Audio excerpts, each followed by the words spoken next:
Everyone, welcome to my channel M education. Friends, मैं आज आपको क्लास 10th चैप्टर 9 हिस्ट्री के क्वेश्चन आंसर एक्सप्लेन करूंगी। चैप्टर का नेम है 50 ईयर्स ऑफ इंडिपेंडेंट इंडिया। तो चलिए हम शुरू करते हैं। हमारा फर्स्ट क्वेश्चन है, what was the non aligned movement. Non aligned movement क्या था? गुट निरपेक्ष आंदोलन क्या था? Soon after the second world war the world was divided into two opposing faction. द्वितीय विश्व युद्ध के बाद जो वर्ल्ड था वो दो हिस्सों में बट गया था पूरा संसार। द्वितीय विश्व युद्ध 1939 से लेकर 1945 तक हुआ।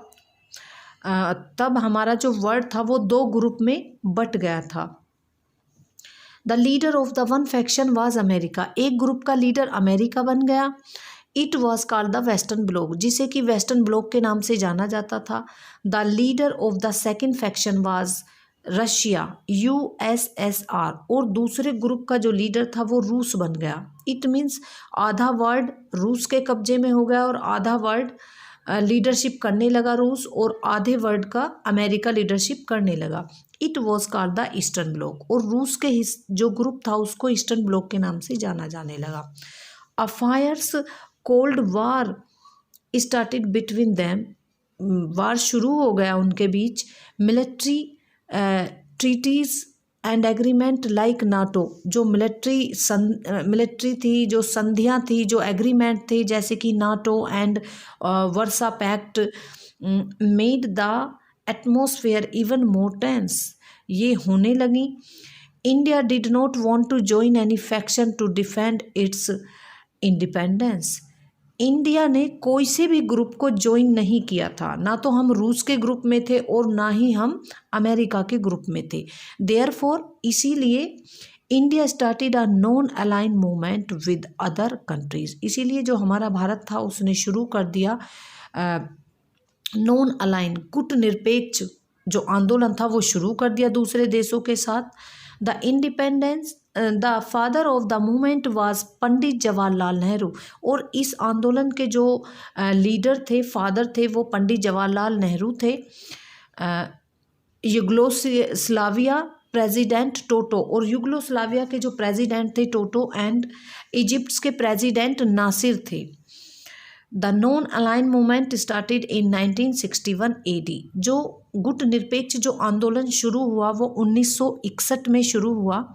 It was based on the principle of Panchsheel. ये इसके जो सिद्धांत थे वो पंचशील सिद्धांत पर आधारित थे। ये जो मूवमेंट था ये पंचशील सिद्धांत के पर आधारित था। लाइक इंडिया, जैसे कि भारत, all its member did not want to join any power group. इसके जो मेंबर थे वो किसी भी ग्रुप को ज्वाइन नहीं करना चाहते थे। इट मीन्स ना वो अमेरिका के ग्रुप में होना चाहते थे और ना ही वो रूस के ग्रुप में होना चाहते थे। Its first conference was held in Belgrade in 1961। इसकी जो पहली कॉन्फ्रेंस हुई वो बेलग्रेड में हुई, जो कि 1961 में हुई। इनिशियली 25 कंट्रीज वर इट्स मेंबर। इसके 25 देश इसके मेंबर बन गए जो किसी भी ग्रुप के साथ नहीं थे, दो बड़ी शक्तियों के साथ, ना रूस के साथ और ना ही अमेरिका के साथ। But today more than 100 countries are its member. लेकिन आज अगर हम इनकी बात करें, जो गुट निरपेक्ष ग्रुप में जो भी देश शामिल हैं उनकी संख्या 100 हो चुकी है। ऐसे लगभग 100 देश हैं जो किसी भी ग्रुप के साथ होना नहीं चाहते हैं। नेक्स्ट क्वेश्चन है, What is meant by green revolution? हरित क्रांति क्या थी? हरित क्रांति का क्या तात्पर्य है? Green revolution is related to agriculture production. जो हरित क्रांति है वो हमारे कृषि के उत्पादन से संबंधित है। Eight the time of partition of the country, जिस समय हमारे देश का बंटवारा हुआ था, विभाजन हुआ था, many fertile lands were to Pakistan, बहुत सारा उपजाऊ जो लैंड था वो पाकिस्तान के हिस्से में चला गया। इन द 1960s, 1960 के दशक में आवर इकोनॉमी वीकेंड, जो हमारी आर्थिक आर्थिक स्थिति थी वो कमज़ोर होती चली गई due to the Indo China war, क्योंकि इंडो चाइना वार चल रहा था, इंडो पाक वार, और इंडो पाक वार चल रहा था, एंड द ड्रोट, और सूखा आ गया था हमारे देश में। Then there was a food crisis.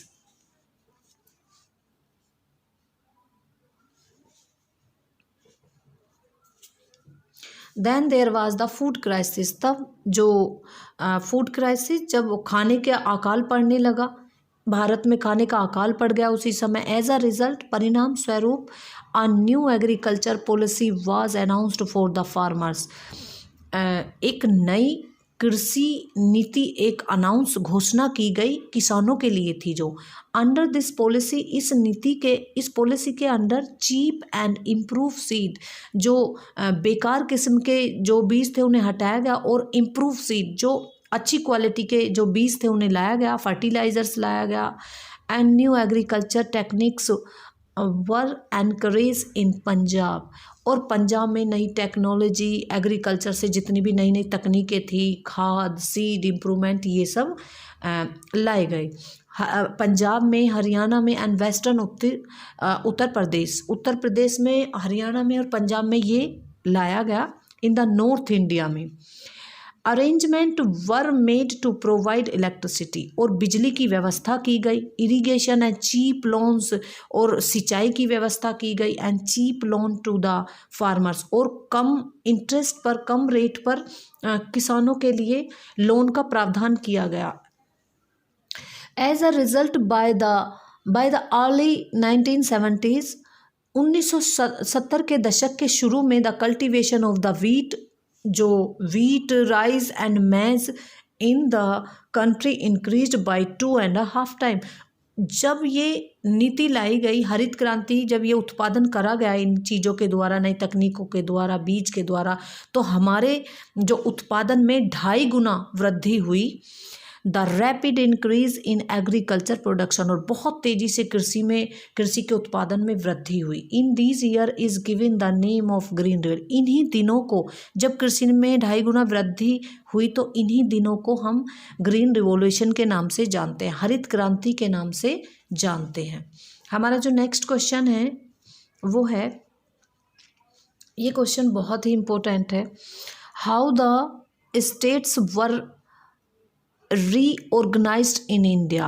Bharat में जो राज्य थे, जो रियासतें थी, उनका पुनर्गठन कैसे हुआ, दोबारा से उन्हें इकट्ठा कैसे किया गया। There were more than 562 Indian princely state in the country at the time of the independence. जब हमारा भारत स्वतंत्र हुआ था तो उस समय लगभग जो प्रांतीय रियासतें थी भारत में वो 562 थीं। अलग अलग हमारे देश के सब छोटे छोटे हिस्सों को लेकर बहुत सारे राजा बैठे थे, रजवाड़े थे, एक क्षेत्र का राजा एक क्षेत्र का राजा एक, इसी तरीके से जो 562 रियासतें थी वो बटी हुई थी हमारे पूरे भारत की। They were given this freedom to join any of the state of. जब भारत स्वतंत्र हुआ तो उन्हें आज़ादी दी गई इन रियासतों को कि वो फ्री हैं, चाहे वो इंडिया में शामिल हो, भारत में शामिल हो सकती हैं वो जो रियासतें थी, या वो पाकिस्तान में शामिल हो सकती हैं। Most of the princely state decided to join the union of India under pressure from the mass movement of the people of the princely state. बहुत सारे जो ऐसे प्रांत थे, बहुत सारे रियासतों ने हमारे भारत में ज्वाइन कर लिया, हमारे भारत में वो मिल गए। And due to the successful diplomacy of the home, किस वजह से, क्योंकि जो उस समय आज़ादी के समय जो हमारे गृह मंत्री थे वो सरदार वल्लभ भाई पटेल थे। इनके डिप्लोमेसी से, इनकी कूटनीति के कारण बहुत सारे जो रियासतें थी वो हमारे भारत में मिल गईं सरदार पटेल के कारण। But the Nawab of the Junagadh and Nizam of Hyder, लेकिन 3 जो रियासतें थी वो ऐसी थी जो हमारे भारत में मिलने से मना कर रही थी। सबसे पहले तो नवाब ऑफ एक जूनागढ़, एक Hyderabad, and third Jammu and Kashmir. Nawab of Junagadh वो बिल्कुल हमारे भारत में मिलने के लिए राजी नहीं था। और निज़ाम ऑफ हैदराबाद, हैदराबाद के जो राजा होते थे उन्हें निज़ाम कहा जाता था, वो भी हमारे भारत में मिलने से मना कर रहे थे। And Maharaja of Jammu and Kashmir, और जम्मू कश्मीर के जो महाराजा थे वो भी मना कर रहे थे। Continue to do ifs and but for some time, वो मिलना नहीं चाहते थे हमारे भारत में। After all the people of Junagadh a small princely state situated on the sea coast, जो जूनागढ़ का एक छोटा सा प्रांत था वो काठियावाड़, वो कोस्टल एरिया पर स्थित था, समुद्री तट क्षेत्र के पास स्थित था। Announced their intention to join India, उसने अनाउंस कर दिया कि हम इंडिया में ज्वाइन करना चाहते हैं, हम इंडिया के जो संघ हैं उनमें हम मिलना चाहते हैं। But the Nawab they are decided to join, लेकिन जो नवाब था वो बिल्कुल वो पाकिस्तान में होना चाहता था शामिल। इवेंचुअली अतः the Indian army took control of the state, इसीलिए सरदार वल्लभ भाई पटेल और भी बहुत सारे व्यक्ति थे, वहाँ पर आर्मी भेजी गई। रिफ्रेंडम, और जो जनमत वहाँ पर संग्रह कराया गया, लोगों से वोट ली गई, वाज हेल्ड देयर, वहाँ पर जनमत संग्रह कराया गया। The result of which came out in favour, जो कि हमारे भारत के फेवर में आया, और वो राज्य हमारे, वो रियासत हमारे भारत में मिल गई। द निज़ाम ऑफ हैदराबाद, अब हैदराबाद की बारी थी। जो निज़ाम था हैदराबाद का, try to establish his own independent state, Hyderabad का जो निज़ाम था वो इस जिद पर लग गया कि मुझे तो अपना राज्य, मुझे तो अपना जो रियासत है वो अलग रखनी है, ना मैं भारत में मिलना चाहता हूँ ना मैं हैदराबाद में मिलना चाहता हूँ। But after an internal rebellion in the Telangana region, लेकिन जो तेलंगाना क्षेत्र है वहाँ पर आपस में ही वहाँ पर कुछ विद्रोह चल रहा था। And the arrival of the Indian force there, वहाँ पर जो इंडियन फोर्स थी वो वहाँ पर गई। And he too had to join India, और उसे भी हमारे भारत में ज्वाइन होना पड़ा। 1948 में हैदराबाद ने हमारे भारत में ज्वाइन किया। अब जम्मू कश्मीर बचा था। महाराजा हरि सिंह, वहाँ जम्मू कश्मीर का जो राजा था वो हरि सिंह था। Also declare in join India और पाकिस्तान, जो महाराजा था उसने डिले कर दिया, ना वो पाकिस्तान को ज्वाइन कर रहा था ना वो भारत को ज्वाइन कर रहा था। But the people there also, लेकिन जो वहाँ पर वो व्यक्ति थे, which was led by the national conference express their desire to join India, लेकिन वहाँ के जो व्यक्ति थे, वहाँ पर नेशनल जो कांग्रेस के जो व्यक्ति थे, उन्होंने अपनी इच्छा जाहिर की कि हम भारत में ज्वाइन करना चाहते हैं, हम पाकिस्तान के साथ मिलना नहीं चाहते। इस तरीके से आफ्टर द इन्वेशन, आक्रमण के बाद जब पाकिस्तान ने हम पर वो करा, पाकिस्तान ने वहाँ पर आक्रमण कर दिया जम्मू कश्मीर के किसी क्षेत्र पर, पठान्स ने और पाकिस्तान के पठान्स ने। एंड इरेगुलर आर्मी, वहाँ पर आर्मी भेजी गई कश्मीर में। And he too had to sign the letter of the accessions to union of India, इसीलिए वहाँ के राज्यों को साइन करना पड़ा और हमारे भारत में वो मिला। कैसे फायर, इस युद्ध को वहीं पर विराम दिया गया दोनों साइड से कि अब कोई भी नहीं लड़ेगा। But due to the ceasefire, लेकिन ये जो युद्ध विराम था, almost a third of Kashmir remain with Pakistan, almost a third of Kashmir remain with Pakistan. अभी जो एक जो बचा हुआ कुछ जो पार्ट था वो पाकिस्तान में ही रह गया, पाकिस्तान का हिस्सा बन गया था जो कश्मीर था। अंडर द देन सर्कमस्टेंसेस, परिस्थितियों के अनुसार, आर्टिकल जब जो हिस्सा कश्मीर का हमारे भारत में मिल गया था और कुछ हिस्सा पाकिस्तान में रह गया था, तो जो हिस्सा हमारे भारत में आया था उसमें आर्टिकल 370 धारा लगाकर temporary edit to the India, उसे टेम्परेरी हमारे भारत के संविधान में एडिट कर लिया गया था। Under this special state was given to Jammu, और उससे कुछ विशेष अधिकार हमारे संविधान ने प्रदान कर दिए थे। But now this session has been removed, लेकिन अब जो ये विशेष अधिकार मिले थे 370 जो की धारा के तहत जो विशेष अधिकार मिले थे जम्मू कश्मीर को, वो अब हटा लिए गए हैं। नेक्स्ट क्वेश्चन है फ्रेंड्स, अगर वीडियो आपको समझ आ रही हो, आपके लिए हेल्पफुल हो, तो आप वीडियो को लाइक ज़रूर कीजिएगा और मेरे चैनल को सब्सक्राइब कीजिएगा। नेक्स्ट क्वेश्चन है, why did Indira Gandhi impose emergency in 1975? ये भी क्वेश्चन बहुत ही अच्छा है। 1975 में इंदिरा गांधी ने आपातकाल की घोषणा क्यों की, एमरजेंसी क्यों लगवाई थी? इन द नेशनल एमरजेंसी, जो राष्ट्रीय स्तर पर जो एमरजेंसी लगी थी, all power of the country comes in the hand of the president. जब भी किसी देश में आपातकाल की घोषणा होती है, जो सारी पावर्स होती हैं वो राष्ट्रपति के हाथों में आ जाती हैं। Citizens are stripped of their basic right, और जो नागरिक होते हैं उनसे उनके बेसिक अधिकार छीन लिए जाते हैं। And thrown in jail for opposing the government, और उनसे जो विशेष अधिकार हैं वो छीन लिए जाते हैं और उन्हें सरकार के विरुद्ध बोलने के लिए उन्हें जेल में डाल दिया जाता है। Circumstances of the emergency in India, अब भारत में कैसे परिस्थिति बनी कि एमरजेंसी इंदिरा गांधी को लागू करनी पड़ी? इन 1975, 1975 में India had to face the biggest political crisis. 1975 में जो हमारा भारत था वो राजनीतिक जो क्राइसिस था उसका सामना कर रहा था। Indira Gandhi's government elected in 1971, Indira Gandhi की जो सरकार थी वो 1971 में बनी। Came to power with the slogan, और इंदिरा गांधी ने अपनी जीत के साथ यही नारा दिया कि गरीबी हटाओ, कि मैं गरीबी हटाऊंगी। Within a year of the formation of the government in December, 1 साल के अंदर अंदर ही इंडो पाक वार टुक प्लेस, इंडिया और पाकिस्तान का युद्ध हो गया। एंड बांग्लादेश वाज क्रिएटेड, और एक अलग बांग्लादेश बनाया गया, क्योंकि बांग्लादेश भी 1971 में ही बनाया गया था। ड्यू टू दिस इसके कारण इंदिरा गांधी गोट पॉपुलैरिटी, इंदिरा गांधी को बहुत पॉपुलैरिटी मिल चुकी थी, क्योंकि उन्होंने बांग्लादेश में जो खिलाफ उनकी साइड में फेवर में जो बोलने वाली थी वो पहली हमारा देश था जो बांग्लादेश चाहता था। But due to the problem like recessions, unemployment, poverty, लेकिन हमारे देश में जो मंदी आ गई थी, बेरोजगारी, गरीबी, फूड शॉर्टेज, खाने की कमी आ गई थी, और बांग्लादेशी रिफ्यूजी थे वो हमारे देश में आ गए थे बहुत सारे। ये सब प्रॉब्लम हमारे देश में चल रही थी। फेलियर ऑफ मानसून, और मानसून भी उस वर्ष नहीं आ पाया था, सूखा पड़ रहा था। पब्लिक डिसकॉन्टिनेंट स्टार्ट इंक्रीजिंग, जो पब्लिक थी भारत में उसका जो असंतोष बढ़ने लगा सरकार के खिलाफ। The law and order situation in the country started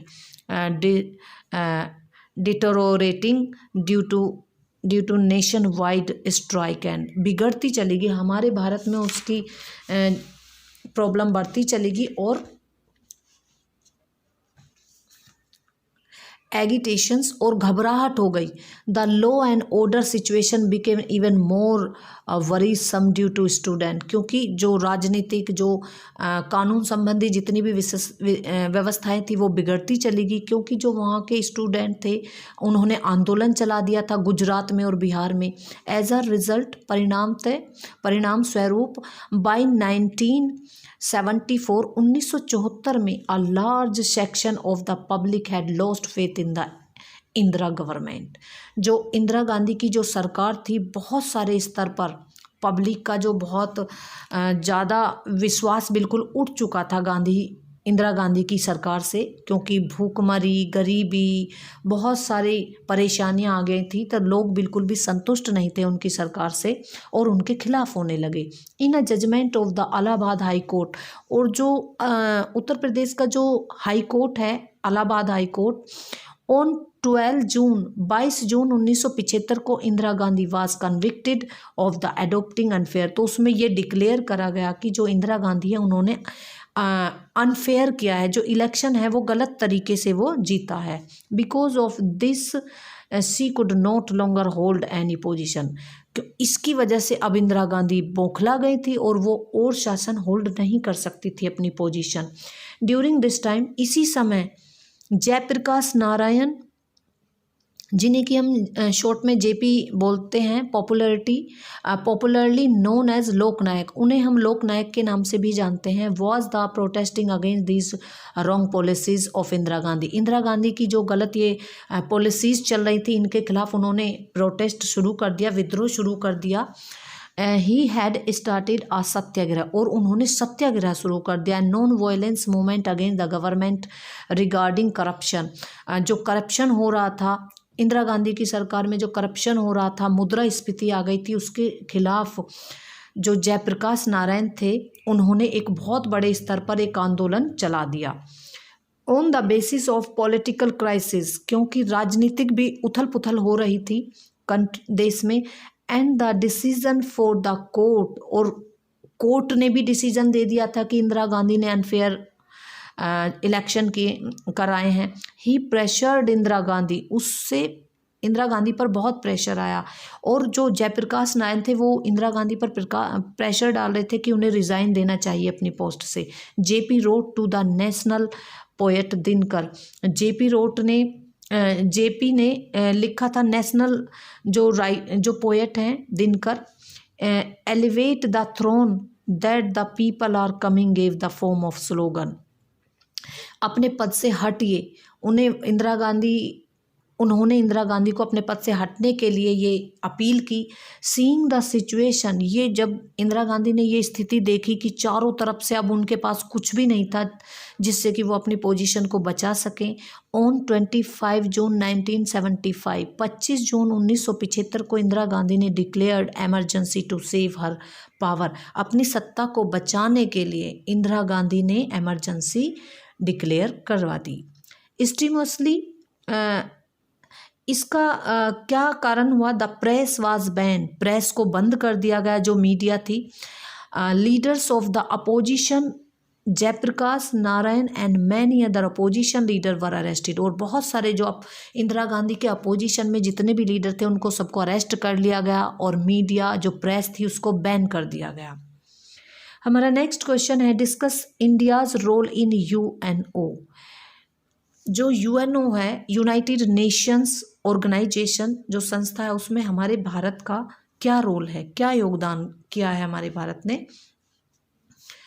India was an active member of the UN since 24 अक्टूबर 1942। हमारे भारत के जो मेंबर है वो 24 अक्टूबर 1945 से ही वहाँ के सदस्य रहे हैं। It was also one of the founding members of the United nation, और स्थापना से ही हमारे भारत के व्यक्ति वहाँ पर जुड़े हुए हैं। इन 1953 में Vijay Lakshmi Pandit of India became the first women president of the united nations general assembly. जो विजय लक्ष्मी पंडित थी वो 1953 में वो पहली वुमेन प्रेसिडेंट बनी थी यूएनओ असेंबली की। नंबर 2 है, the government of the India sent its force to UN's Korean mission. जो कोरेन मिशन हुआ था यूएनओ का, उसमें हमारे भारत ने अपनी फोर्सेस भेजी थी उनकी हेल्प करने के लिए। And many other countries to establish peace, और बहुत सारे देशों में शांति स्थापित करने के लिए फोर्सेस भेजी गई। नंबर 3 है, India has also contributed to the UN in many special instructions and agencies. जो भारत है, हमारे भारत ने बहुत सारा योगदान दिया है यूएन में, स्पेशली इंस्टीट्यूशंस बनाने में और बहुत सारी एजेंसीज बनाने में। फॉर एग्जांपल जैसे कि 1953 में Vijay Lakshmi Pandit was a member of the general assembly. 1953 में विजय लक्ष्मी पंडित जो थी वो मेंबर बन गई थी वहाँ की general assembly of UNO.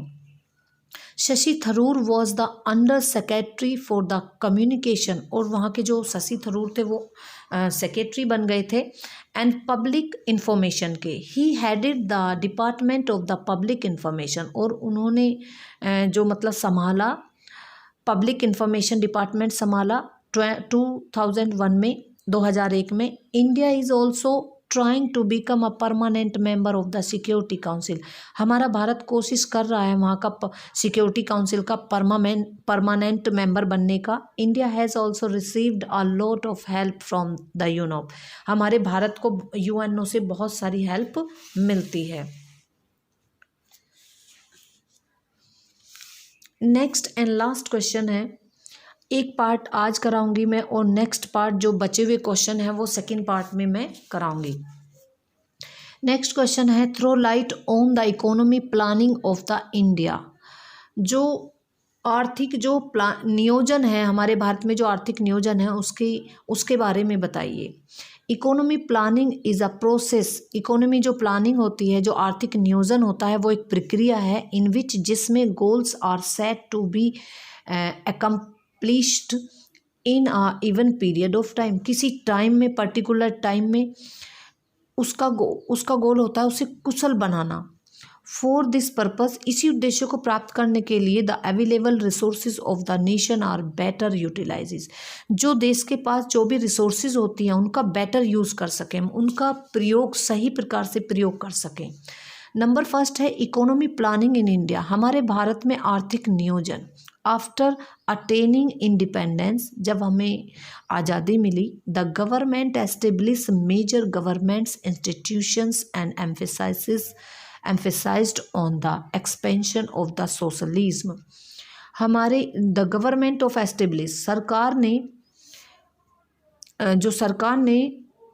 The government establish, सरकारें जो स्थापित हुई वहाँ पर बहुत सारे मतलब उनके फैलाव के लिए, समाजवाद के लिए बहुत सारा बनाया गया। For reconstruction of the economy, आर्थिक नियोजन को दोबारा से रिकंस्ट्रक्शन विनिर्माण करने के लिए prime minister Nehru establish the planning. Prime minister Nehru ने दोबारा से जो प्लानिंग कमीशन की स्थापना की, एस्टेब्लिश किया 15 मार्च 1950 में। 15 मार्च 1950 में जवाहरलाल नेहरू ने प्लानिंग कमीशन की स्थापना की। नेशनल डिपार्टमेंट काउंसिल, आफ्टर, इसके बाद नेशनल डिपार्टमेंट काउंसिल की स्थापना की। वॉज आल्सो एस्टेब्लिश ऑन, इसकी स्थापना, नेशनल डिपार्टमेंट काउंसिल की स्थापना 6 अगस्त 1952 में की गई। इट्स मेन फंक्शन, इसका मुख्य काम क्या था, was to give revised opinion on the recommendation and plan given by the planning commission. कि जो प्लानिंग कमीशन बनाया गया है आयोग, वो क्या दोबारा से उसके रिवाइज्ड ओपिनियन क्या हैं। एज अ रिजल्ट, परिणाम फलस्वरूप, being influence by the 5 years plan of the then Soviet के द्वारा जो 5 year के जो प्लान थे, इंडिया आल्सो इम्प्लीमेंट, भारत ने वो लागू किए। Plans the implement inspiration of which was taken from the planning programme of then Soviet Union. Number second है फेलियर ऑफ इकोनॉमी प्लानिंग। अब हमारी जो इकोनॉमी प्लानिंग थी, आर्थिक योजना थी, आर्थिक नियोजन था, वो फेल क्यों हुआ, क्यों असफल हुआ।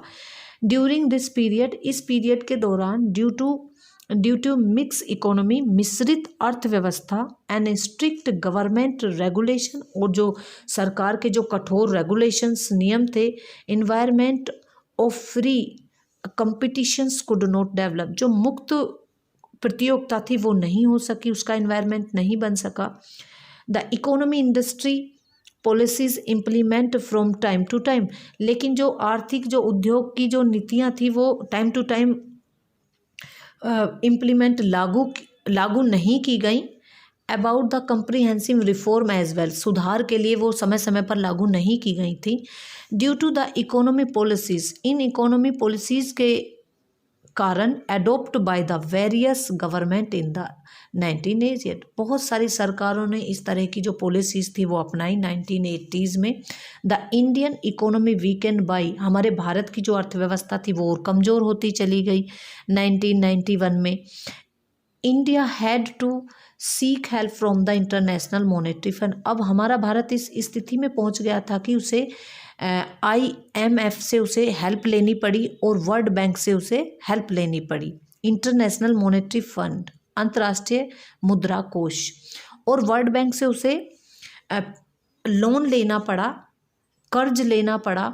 नॉट ओनली, इतना ही नहीं, to face this economic crisis, इस संकट का सामना करने के लिए the government had to pledge, government ने गिरवी रख दिया था 47 टन्स ऑफ गोल्ड, हमारे भारत ने 47 टन सोना गिरवी भी रख दिया था इस क्राइसिस से निकलने के लिए। इन दिस वे, इस तरीके से इन 1991 1991 में the government of India had to reform, जो सरकार है भारत की, सरकार थी भारत की, उसने सुधार किए it's economy bye accepting the condition of the International Monetary fund, और उन्होंने जो इंटरनेशनल मॉनेटरी फंड था उसकी जो इस कंडीशन थी वो स्वीकार कर ली। एंड वर्ल्ड बैंक की और IMF की जो भी कंडीशन थी उनको स्वीकार कर लिया हमारे भारत ने। टुडे, आज, by adopting the policy of economy, इन पॉलिसीज़ को अडोप्ट करने के बाद हमारी जो भारत की इकोनॉमी उदारवादी जो पॉलिसी है, India is again trying to move forward on the path of development, अब हमारा भारत भी आगे विकास की राह पर आगे बढ़ रहा है। फ्रेंड्स, वीडियो अगर आपको हेल्पफुल लगी हो तो वीडियो को लाइक ज़रूर कीजिएगा और चैनल को सब्सक्राइब कीजिएगा। Thank you for watching.